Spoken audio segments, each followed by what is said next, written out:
메마른 땅을 종일 걸어가도 나 피곤치 아니하며 저 위험한 곳 내가 이를 때면 큰 바 위에 숨기시고 주 손으로 덮으시네. 오 놀라운 구세 주 예수 내 주 내 모든 짐 벗기시네. 죄 안에서 날 끌어올리시며 또 나에게 힘 주시네. 메마른 땅을 종일 걸어가도 나 피곤치 아니하며 저 위험한 곳 내가 이를 때면 큰 바 위에 숨기시고 주 손으로 덮으시네.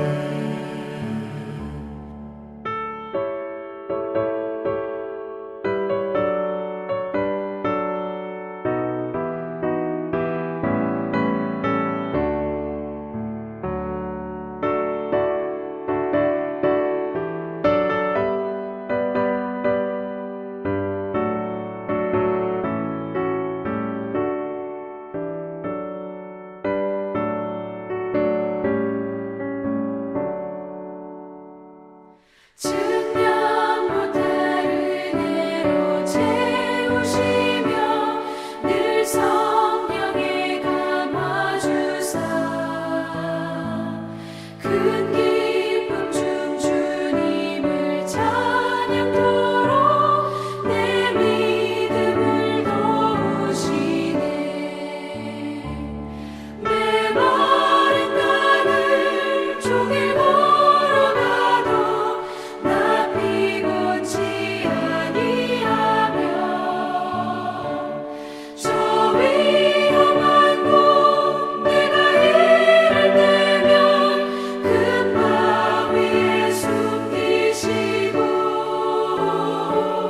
주 손으로 덮으시네. 주 예수님 공중에 임하실 때 나 일어나 맞이하리. 그 구원의 은총을 노래하리. 저 천군과 천사 함께 메마른 땅을 종일 걸어가도 나 피곤치 아니하며 저 위험한 곳 내가 이를 때면 큰 바 위에 숨기시고 주 손으로 덮으시네.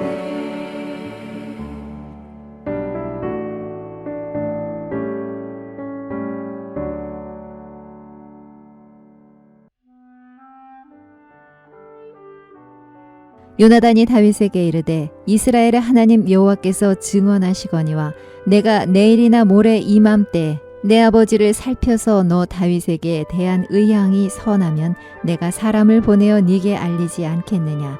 그러나 만일 내 아버지께서 너를 해치려 하는데도 내가 이 일을 네게 알려주어 너를 보내어 평안히 가게 하지 아니하면 여호와께서 나 요나단에게 벌을 내리시고 또 내리시기를 원하노라. 여호와께서 내 아버지와 함께 하신 것 같이 너와 함께 하시기를 원하노니 너는 내가 사는 날 동안에 여호와의 인자하심을 내게 베풀어서 나를 죽지 않게 할 뿐 아니라 여호와께서 너 다윗의 대적들을 지면에서 다 끊어버리신 때에도 너는 네 인자함을 내 집에서 영원히 끊어버리지 말라 하고 이에 요나단이 다윗의 집과 언약하기를 여호와께서는 다윗의 대적들을 치실지어다 하니라. 다윗에 대한 요나단의 사랑이 그를 다시 맹세하게 하였으니 이는 자기 생명을 사랑함 같이 그를 사랑함이었더라. 요나단이 다윗에게 이르되 내일은 초하루인즉 네 자리가 빔으로 네가 없음을 자세히 물으실 것이라. 너는 사흘 동안 있다가 빨리 내려가서 그 일이 있던 날에 숨었던 곳에 이르러 에셀 바위 곁에 있으라. 내가 관역을 쏘려 함같이 화살 셋을 그 바위 곁에 쏘고 아이를 보내어 가서 화살을 찾으라 하며 내가 짐짓 아이에게 이르기를 보라 화살이 네 이쪽에 있으니 가져오라 하거든 너는 돌아올지니 여호와께서 살아계심을 두고 맹세하노니 네가 평안 무사할 것이요 만일 아이에게 이르기를 보라 화살이 네 앞쪽에 있다 하거든 네 길을 가라 여호와께서 너를 보내셨음이니라. 너와 내가 말한 일에 대하여는 여호와께서 너와 나 사이에 영원토록 계시느니라 하니라. 다윗이 들에 숨으니라. 초하루가 되매 왕이 앉아 음식을 먹을 때 왕이 평시와 같이 벽 곁 자기 자리에 앉아 있고 요나단은 서 있고 아브넬은 사울 곁에 앉아 있고 다윗의 자리는 비었더라. 그러나 그날에는 사울이 아무 말도 하지 아니하였으니 이는 생각하기를 그에게 무슨 사고가 있어서 부정한가 보다 정령이 부정한가 보다 하였음이더니 이튿날 곧 그 달의 둘째 날에도 다윗의 자리가 여전히 비었으므로 사울이 그의 아들 요나단에게 묻되 이새의 아들이 어찌하여 어제와 오늘 식사에 나오지 아니하느냐 하니 요나단이 사울에게 대답하되 다윗이 내게 베들레헴으로 가기를 간청하여 이르되 원하건대 나에게 가게 하라. 우리 가족이 그 성읍에서 제사할 일이 있으므로 나의 형이 내게 오기를 명령하였으니 내가 네게 사랑을 받거든 내가 가서 내 형들을 보게 하라 하였으므로 그가 왕의 식사 자리에 오지 아니하였나이다 하니 사울이 요나단에게 화를 내며 그에게 이르되 패역무도한 계집의 소생아 네가 이새 아들을 택한 것이 네 수치와 네 어미의 벌거벗은 수치됨을 내가 어찌 알지 못하랴. 이새 아들이 땅에 사는 동안은 너와 네 나라가 든든히 서지 못하리라. 그런즉 이제 사람을 보내어 그를 내게로 끌어오라. 그는 죽어야 할 자이니라 한지라. 요나단이 그의 아버지 사울에게 대답하여 이르되 그가 죽을 일이 무엇이니이까 무엇을 행하였나이까. 사울이 요나단에게 단창을 던져 죽이려 한지라. 요나단이 그의 아버지가 다윗을 죽이기로 결심한 줄 알고 심히 노하여 식탁에서 떠나고 그 달의 둘째 날에는 먹지 아니하였으니 이는 그의 아버지가 다윗을 욕되게 하였으므로 다윗을 위하여 슬퍼함이었더라. 계속해서 사무엘상 말씀을 함께 살펴보고 있습니다. 오늘 함께 읽은 말씀은 다윗을 죽이려고 하는 사울 왕과 또 다윗을 살리려고 하는 요나단 왕자에 관한 기록입니다. 사울 왕은 다윗이 미웠습니다. 물론 처음부터 그를 미워했던 것은 아닙니다. 오히려 자신을 위기에서 건져내준 다윗을 사울 왕은 사랑하였습니다. 그런데 정말 자신이 사랑하는 것, 자신이 누려야 할 사람들의 칭송과 인정, 그 모든 영광을 다윗이 빼앗아간다 라고 느끼게 되자 사랑은 오간데도 없이 사라지고 그 자리에 미움만 자리 잡습니다. 처음에는 그저 주목하는 데 그쳤습니다. 실수 하나, 꼬투리 하나 잡아서 혼을 내면 알아서 조심하려니 했을런지도 모르겠습니다. 그런데 딱히 흠이 보이지 않습니다. 군대 장관으로 나가는 전투마다 승리하여 돌아왔으며 이후 천부장으로 좌천시켜 낙향시켰을 때에도 그가 모든 일을 지혜롭게 행했다라는 기록에서 살펴볼 수 있듯이 업무 능력이 탁월하여 오히려 사람들에게 더 큰 지지와 인정을 받게 된 것입니다. 거기에 더하여 자신의 아들 요나단은 물론이요 자신의 딸까지도 그를 깊이 사랑하였습니다. 결국 사울 왕의 불안은 질투와 미움으로 변하였고 그는 다윗을 죽이려고 하였습니다. 단둘이 있는 장소에서 그는 수차례 다윗을 향해 창을 던졌고 결코 이길 수 없어 보이는 블레셋 요새에 그를 보내어 싸우게 만들었습니다. 이 모든 일의 계획이 수포로 끝나버리자 그는 19장 1절에서 이렇게 선포합니다. 사울이 그의 아들 요나단과 그의 모든 신하에게 다윗을 죽이라 말하였더니 이제는 대놓고 다윗을 죽이라 명령하고 있는 것입니다. 요나단 왕자와 사울 왕의 딸이자 다윗의 아내였던 미갈 공주의 재치 있는 행동과 또 슬기로운 대응이 없었더라면 진작에 다윗은 쫓아온 사울 왕의 별동대에 의해 죽임을 당했을 것입니다. 그렇게 죽음의 고비를 건너고 라마 나요스로 피신한 다윗과 요나단의 만남이 20장 말씀의 시작입니다. 그런데 이들 대화 중에 한 가지 재미있는 점은 그렇게 고생을 겪었음에도 다윗의 마음에는 여전히 사울 왕에 대한 충성심이 남아 있었다는 것입니다. 요나단과의 대화에서 여전히 다윗은 다시 사울 왕에게 돌아갈 마음이 있음을 비추고 있습니다. 다시 한번 그들은 사울 왕의 진짜 마음을 알아보기로 하였고 정말로 그가 다윗을 죽이려고 한다면 요나단은 다윗에게 이를 알려주고 반드시 도망칠 수 있도록 도와주겠다라는 약조를 맺게 됩니다. 17절입니다. 다윗에 대한 요나단의 사랑이 그를 다시 맹세하게 하였으니 이는 자기 생명을 사랑함 같이 그를 사랑함이었더라. 한 번 더 하나님은 요나단을 통해 사울 왕에게 그와 그의 가족의 미래를 바꿀 수 있는 기회를 주신 것입니다. 그러나 사울은 이 기회마저 자신의 발로 걷어차 버리고 맙니다. 30절, 31절입니다.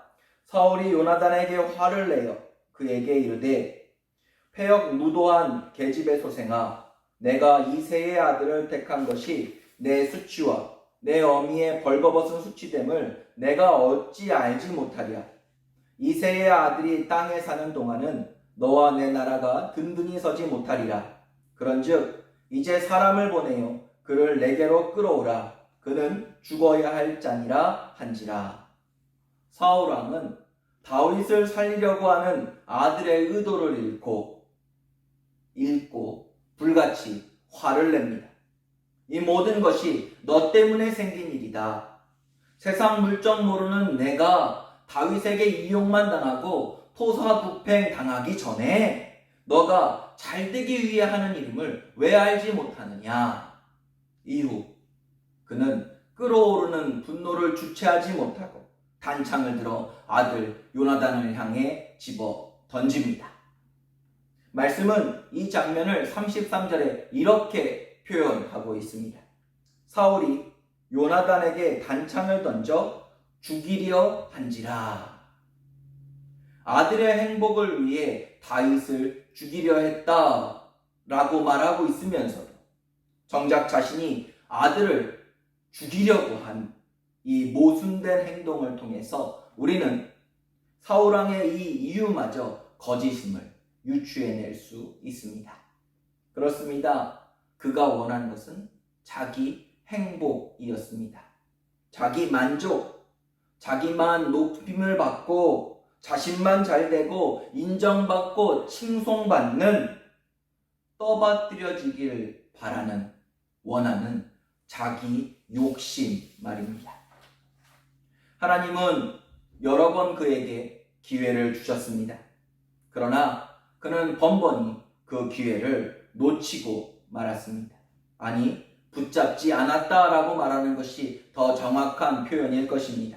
그 이유는 그가 가진 생각 속에 담겨 있습니다. 이새의 아들이 땅에 사는 동안은 너와 내 나라가 든든히 서지 못하리라.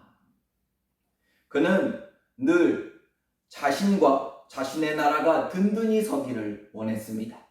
그리고 그 방법으로 사람들의 지지와 인기를 통한 권력이 있어야 한다고 믿었습니다. 그래서 사무엘 선지자가 도착하기 전에 조바심을 내고 자신에게 허락되어지지 않은 제사를 하나님께 직접 올려드리는 실수를 범하였습니다. 하나님께서 다 죽이고 진멸하라 하셨음에도 불구하고 백성들의 말을 듣고 좋은 것을 살려 두었습니다. 다윗만한 장수가 없고 충성이 깊은 부하가 없음을 알았음에도 더욱이 그가 자신의 사위가 되어 자신의 가족, 한 가족이 되었음에도 불구하고 인기가 나뉘어지고 지지가 나뉘어지고 권력이 나뉘어지는 것을 견딜 수 없어 그는 다윗을 죽이려고 하였고 이젠 자신의 생각에 반대한다는 이유로 자신의 아들마저 죽이려고 하고 있는 것입니다.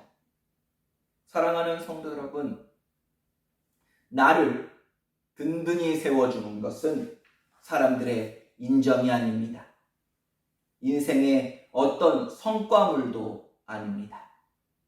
이 모든 것들은 상황에 따라 여건에 따라 언제든지 바뀌고 사라질 수 있는 아침 이슬과 같은 것입니다. 그렇다면 사울왕이 언제 든든히 설 수 있었습니까? 그가 하나님 앞에 겸손했을 때, 하나님 말씀에 충성하며 자신을 반대하는 사람들을 기다려줬을 때 하나님은 그를 도우셨고 하나님께서 그를 도와주실 때 그는 비로소 든든히 설 수 있었습니다. 오늘 우리의 신앙은 어떻습니까? 우리는 어떻습니까? 내 생각에 매여 정말 바라봐야 할 것은 바라보지 못하고 정말 잡아야 할 것은 놓쳐가며 살아가고 있지는 않습니까? 내 꿈을 이루길 원한다며 인생의 많은 시간들을 세상에 투자하면서도 정작 내 인생을 이끄시고 또 책임지실 하나님께 나오는 시간은 잊고 살아가고 있지는 않습니까? 세상의 수많은 중요한 모임들은 달력에 표시하고 매일 일정을 확인하며 살아가지만 하나님께 기도하는 시간, 하나님께 나아오는 시간, 하나님을 묵상하는 시간은 매번 후순위로 밀려나고 있지는 않은지요. 하나님이 도우시지 않으면 그 어떤 행사와 계획도 소용없습니다. 반대로 하나님이 도우시면 반드시 이루어집니다. 상황과 여건, 내 생각은 상관없습니다. 결과를 주장하시는 분이 오직 하나님 한 분이시기 때문입니다. 오늘 이 아침 기도하는 우리 모두 우리의 인생을 책임지시는 그 하나님을 만나기를 소망합니다.